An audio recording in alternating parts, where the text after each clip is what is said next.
அனைவருக்கும் வணக்கம். இன்றைக்கி நம்ம 7th ஸ்டாண்டர்ட் மேத்ஸில் டேர்ம் 3ல சாப்டர் 2 பார்க்க போகிறோம். ஆல்ரெடி இந்த சாப்டரில் வந்து சதவீதம் பர்சன்டேஜ் பற்றி பார்த்துட்டோம். இப்போ வந்து தனி வட்டியை பற்றி பார்க்க போகிறோம். இப்போ சிம்பிள் இன்ட்ரெஸ்ட் பற்றி ஃபஸ்ட்டு அதை ஃபார்முலாஸ் எல்லாம் பார்த்துக்கலாம். அதை பார்த்துட்டு அப்புறம் சம்ஸ் பண்ணிடலாம். முதல்ல வட்டினா என்னென்னு பார்த்துக்கலாம். அதாவது வட்டி அப்படின்னா நாம் ஒரு தொகையை வந்து நம்ம ஒரு பேங்க்கில் செலுத்துகிற ஒரு அமௌண்ட்டை வந்து டெபாசிட் பண்ணுறோம் அப்படின்னா, இப்போ மாதம் ஒரு அமௌண்ட்டை டெபாசிட் பண்ணுறோம் அப்படின்னா பேங்க் நமக்கு என்ன பண்ணுவாங்க, ஒரு இன்ட்ரெஸ்ட் ஒரு வட்டி போட்டு எக்ஸ்ட்ரா அமௌண்ட்டு தருவாங்க.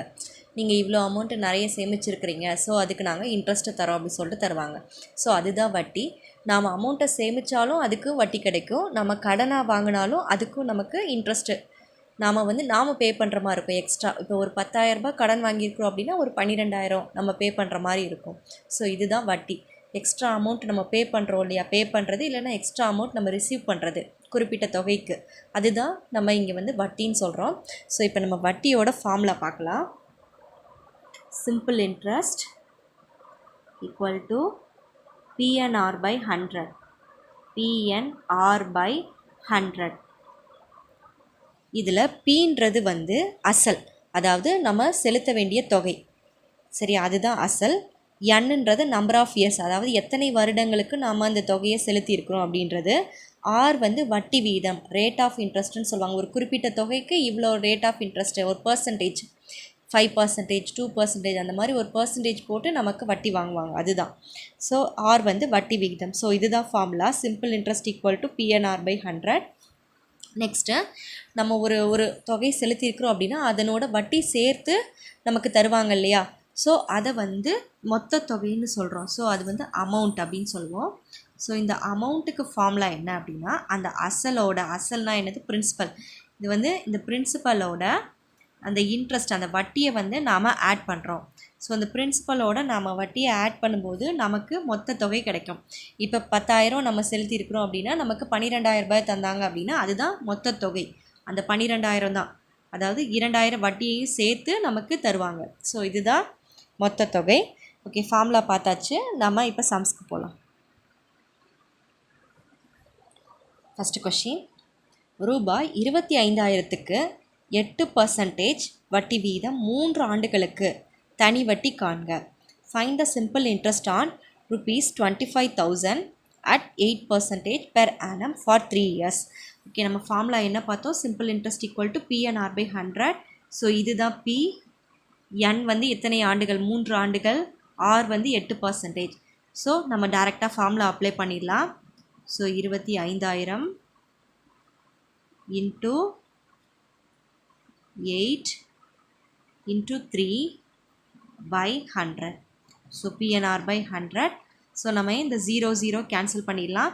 ஸோ ரிமைனிங் என்ன இருக்குது, 25 இருக்குது, 8 இருக்குது, 3 இருக்குது. ஸோ இதை ஃபுல்லாக மல்டிப்ளை பண்ணோம் அப்படின்னா நமக்கு 6,000 வரும். 6,000. ஸோ இந்த ஆன்சர் எங்கே இருக்குது, option A is the correct answer. Second question, Kumaravel ஒரு குறிப்பிட்ட தொகைக்கு 10% வட்டி வீதம் 2 ஆண்டுகள் கழித்து ரூபாய் 750 தனி வட்டியாக செலுத்தினால் அசலை காண்க. இப்போ குமரவேன்ற ஒருத்தர் வந்து ஒரு கடன் வாங்கியிருக்கிறாரு. அவர் வந்து 10%க்கு கடன் வாங்கியிருக்கிறாரு. 2 ஆண்டுகள் கழித்து என்ன பண்ணுறாருனா ரூபாய் 750 தனி வட்டியாக செலுத்துகிறாருனா அசல். அப்போ எவ்வளோ அசல் அவர் வந்து கடன் வாங்கியிருப்பார் அப்படின்னு கேட்டிருக்கிறாங்க. Kumaravel has paid simple interest on a certain sum for 2 years at 10% per annum is ₹750. Find the sum. இந்த இடத்துல வந்து P கேட்டிருக்கிறாங்க. நம்ம ஃபார்முலா என்னது, simple interest equal to PNR by 100. இதில் வந்து நமக்கு இந்த P தான் தெரியாது. ஸோ P தான் நம்ம ஃபைண்ட் அவுட் பண்ணணும். ஸோ இன்ட்ரெஸ்ட் என்ன கொடுத்துருக்குறாங்க, இன்ட்ரெஸ்ட் வந்து 750. ஸோ நம்ம அதை எழுதிக்கலாம். அசல் வந்து தெரியாது. N என்ன கொடுத்துருக்குறாங்க, N வந்து 2 ஆண்டுகள்னு கொடுத்துருக்குறாங்க. So into 2. நெக்ஸ்ட் வட்டி வீதம் 10% வட்டி வீதம். ஸோ இதை நம்ம சிம்பிளிஃபை பண்ணலாம். 0 கேன்சல் ஆகிடும். 2 டேபிளில் கேன்சல் பண்ணால் 1 2 is 2, 5 2s are. ஸோ இங்கே 5 நம்ம என்ன பண்ணுவோம், இந்த 750யோட மல்டிப்ளை பண்ணணும். ஸோ 750 into 5, 750 into 5 ரெண்டையும் மல்டிப்ளை பண்ணோன்னா 3750 வருது. ஸோ இந்த ஆன்சர் எங்கே இருக்குன்னா answer option C. Third question, எத்தனை ஆண்டுகளில் ரூபாய் 5600 ஆண்டுக்கு 6% தனி வட்டி வீதத்தில் ரூபாய் 6720 உயரும்? In what time will rupees 5600 amount to rupees 6720 at 6% per annum? அதாவது இங்கே வந்து 5600 ரூபாய்க்கு எத்தனை ஆண்டுகள்னு கேட்டுக்கிறாங்க. ஸோ இங்கே வந்து நம்ம கண்டுபிடிக்க வேண்டியது நம்பர் ஆஃப் இயர்ஸ் என் கண்டுபிடிக்கணும். பர்சன்டேஜ் அதாவது தனி வட்டி வீதம் கொடுத்துருக்குறாங்க 6%. இங்கே இது கொடுத்துருக்குறாங்க இல்லையா 6720, இது என்னது? இது என்ன அப்படின்னா இது வந்து மொத்த தொகை அமௌண்ட் கொடுத்துருக்குறாங்க, அசலும் கொடுத்துருக்குறாங்க. நமக்கு இன்ட்ரெஸ்ட் இந்த இடத்துல கொடுக்கல. ஸோ இந்த அமௌண்ட்லேருந்து அசலை எப்படி கண்டுபிடிக்கிறதுக்கு நம்ம ஃபார்முலா என்னது? Amount equal to principal plus இன்ட்ரெஸ்ட்டா. ஸோ நம்ம இதுலேருந்து இன்ட்ரெஸ்ட்டை கண்டுபிடிக்கணும்னா இந்த பிரின்சிபலை இந்த அமௌண்ட்லேருந்து சப்ட்ராக்ட் பண்ணணும். So amount minus principal equal to என்ன கிடச்சிரும்? இன்ட்ரெஸ்ட் கிடச்சிரும். ஸோ அப்போ என்ன பண்ணணும்? இந்த 6720 இருந்து இந்த 5600 நாம் சப்ட்ராக்ட் பண்ணணும். ஃபஸ்ட்டு சப்ட்ராக்ட் பண்ணோன்னா என்ன கிடைக்குதுன்னா 1120ன்றது வட்டி கிடைக்குது. ஸோ இன்ட்ரெஸ்ட்டு 1120, நமக்கு இங்கே அசல் இருக்குது, இங்கே தனி வட்டி இருக்குது. ஸோ டைரெக்டாக நம்ம ஃபார்முலாவில் போட்டுடலாம். ஸோ PNR/100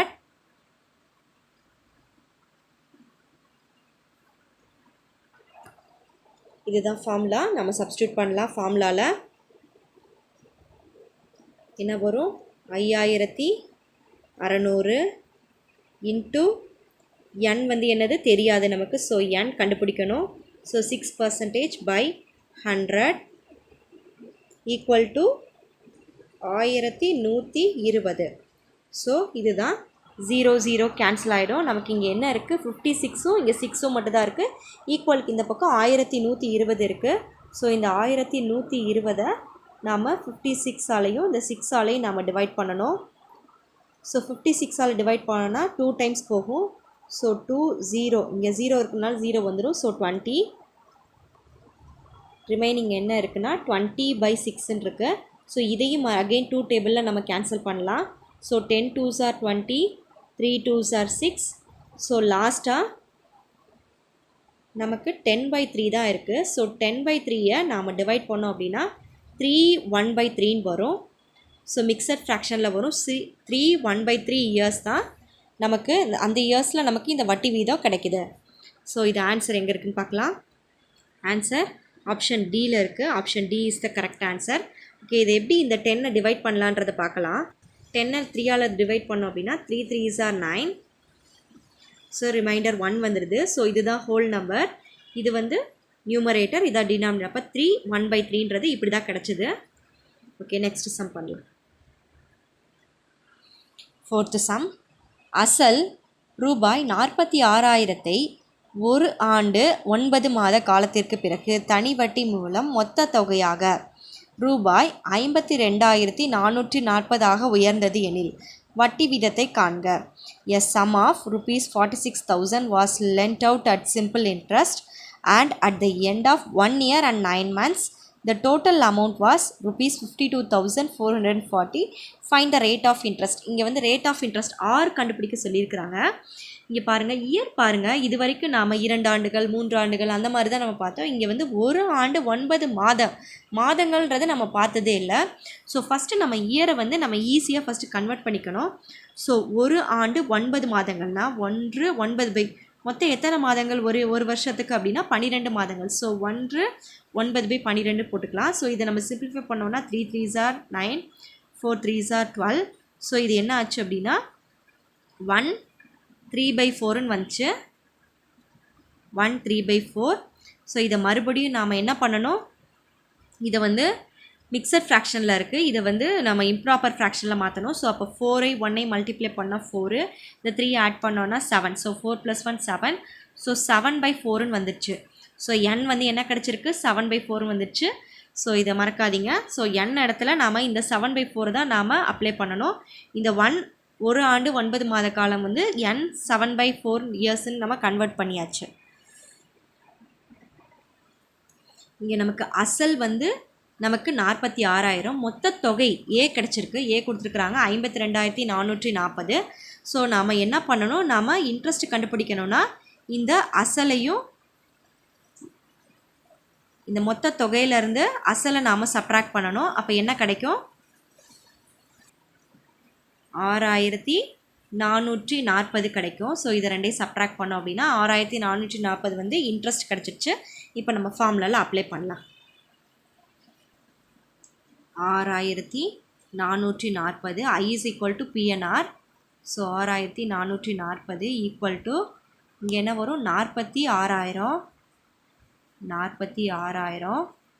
இன்ட்டு இயர்ஸ் என்ன வந்துச்சு 7/4 7/4ன்னு வந்துச்சு இன்ட்டு ஆர் தான் நம்ம கண்டுபிடிக்கணும் வட்டி வீதம். ஸோ பை ஆர் பை 100 போட்டுக்கலாம். 0 0 கேன்சல் ஆயிரும். ஸோ ரிமைனிங் என்ன இருக்குது, 460 இருக்குது. அப்புறம் இந்த 7/4 இருக்குது. ஸோ இதை நம்ம ஈக்குவலுக்கு இந்த பக்கம் கொண்டு போகணும். அப்போ என்ன வரும், ஆர் ஈக்குவல் டு 6,440 பை அங்கே 460 நியூமரேட்டரில் இருந்தது. ஸோ இங்கே வரும்போது 460 டிவிஷனில் வரும். ஸோ 460 இன்ட்டு 7 நியூமரேட்டரில் இருந்துச்சு, அதுவும் டினாமினேட்டரில் வரும், இன்ட்டு 4. சரி, இது 0 0 கேன்சல் ஆகிடும். நெக்ஸ்ட்டு இதை கேன்சல் பண்ணலாம். 46 இங்கே 1 டைம்ஸ் வரும், இங்கே வந்து 14 டைம்ஸ் வரும். நெக்ஸ்ட்டு 14 46 644. நெக்ஸ்ட்டு இந்த 7 இந்த 14 கேன்சல் பண்ணால் 2 வரும். ஸோ லாஸ்ட்டாக என்ன இருக்குது, 2 இருக்குது 4 இருக்குது. ஸோ அப்போ 2 4s are 8. ஸோ இங்கே என்ன வந்துருச்சு, 8%. So rate of interest 8%. Answer option D. 5th question, ஓர் அசல் ஆண்டுக்கு 10% வட்டி வீதத்தில் 5 ஆண்டுகளில் ரூபாய் 10,050 உயர்ந்தது எனில் அசலை காண்க. இங்கே வந்து இங்கேயும் மொத்த தொகை தான் கொடுத்துருக்குறாங்க. நமக்கு என்ன கேட்டுக்கிறாங்கன்னா அசல் கேட்டுக்கிறாங்க. A principal becomes rupees 10,050 at the rate of 10% in 5 years. Find the principal. இங்கே பிரின்சிபல் கேட்டுக்கிறாங்க. ஆனால் இங்கே வந்து வட்டியும் கொடுக்கல, எதுவுமே கொடுக்கல. இங்கே வெறும் என்ன கொடுத்துருக்குறாங்க, மொத்த தொகை மட்டும் கொடுத்துருக்குறாங்க. ஸோ அந்த மொத்த தொகையை வச்சு தான் நம்ம பிரின்சிபல் கண்டுபிடிக்கணும். மொத்த தொகைக்கு ஃபார்முலா என்னது, பிரின்சிபலோட இன்ட்ரெஸ்ட்டை நாம் ஆட் பண்ணணும். ஸோ இப்போ இன்ட்ரெஸ்ட் ஃபார்முலா என்னது, PNR by 100. ஸோ அதை இந்த இடத்துல நாம் சப்ஸ்டியூட் பண்ணுறோம். இந்த ஐக்கு பதிலாக நம்ம என்ன பண்ணுறோம், PNR by 100. இப்போ இதுலேயும் பி இருக்குது, இதுலேயும் பி இருக்குது. ஸோ இதை காமனாக எடுத்துடலாம். ஸோ அப்போ என்ன ஆகும், பியை காமனாக எடுத்துட்டோன்னா 1 + இந்த இடத்துல பி காமனாக எடுத்துட்டோன்னா எதுவுமே இல்லைன்னா 1 + இங்கே ரிமைனிங் என்ன இருக்கும், NR மட்டும் இருக்கும். ஸோ NR by 100ன்னு வந்துடும்.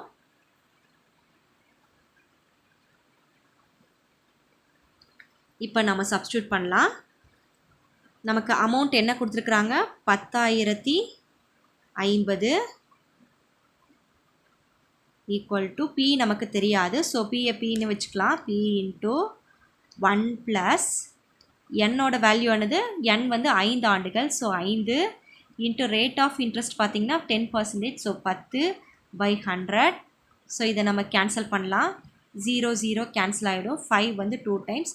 ஸோ இங்கே என்ன வந்துடுது, 1 + 1/2ன்னு வந்துடுது. So 10,050 equal to P into 1 + இங்கே என்ன வரும், 1/2ன்னு வந்துடும். ஸோ இதை சிம்பிளிஃபை பண்ணணும்.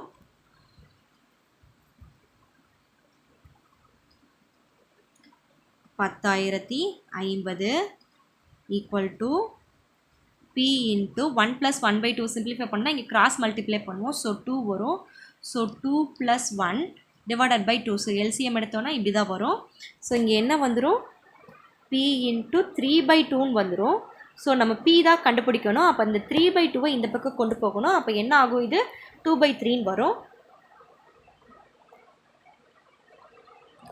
பி ஈக்குவல் டு 10,050 இன்ட்டு 3/2 இந்த பக்கம் வந்துச்சுன்னா 2/3 ரெசிப்ரோக்கல் வரும். ஸோ 2/3. இதை சிம்பிளிஃபை பண்ணோம். நம்ம 3 டேபிளில் கேன்சல் பண்ணோம் அப்படின்னா இங்கே வந்து 3,050 330 வரும். ஸோ இங்கே வந்து இங்கே 2 இருக்குது. இந்த 2வோட இந்த 3330 மல்டிப்ளை பண்ணோம் அப்படின்னா நமக்கு 6700 வந்துடும். ஸோ நமக்கு இன்ட்ரெஸ்ட் என்ன, பிரின்சிபல் என்ன வருது, 6700. ஸோ இந்த சம் வந்து புக்கில் தப்பாக இருக்குது. அதாவது இந்த மல்டிப்ளை பண்ணிட்டு அந்த 3350 போட்டுட்டாங்க. இந்த 2வால் என்ன பண்ணல, மல்டிப்ளை பண்ணாமல் தப்பாக போட்டுட்டாங்க. ஸோ கொஞ்சம் கவனமாக பார்த்துக்கோங்க. புக்கில் இருக்கிற சம்ம எல்லாமே போட்டு பாருங்கள். எக்ஸசைஸில் இருக்கிற சம்ம எல்லாமே போட்டு பாருங்கள். எல்லாமே இந்த மாடலை வச்சு தான் வரும். ஸோ எல்லாம் போட்டு பார்த்தா மட்டும்தான் நமக்கு மேக்ஸ் ஈஸியாக இருக்கும். ஸோ எல்லா சம்மையும் போட்டு பாருங்கள். Okay, thank you. நெக்ஸ்ட்டு இன்னொரு வீடியோவில் பார்க்கலாம்.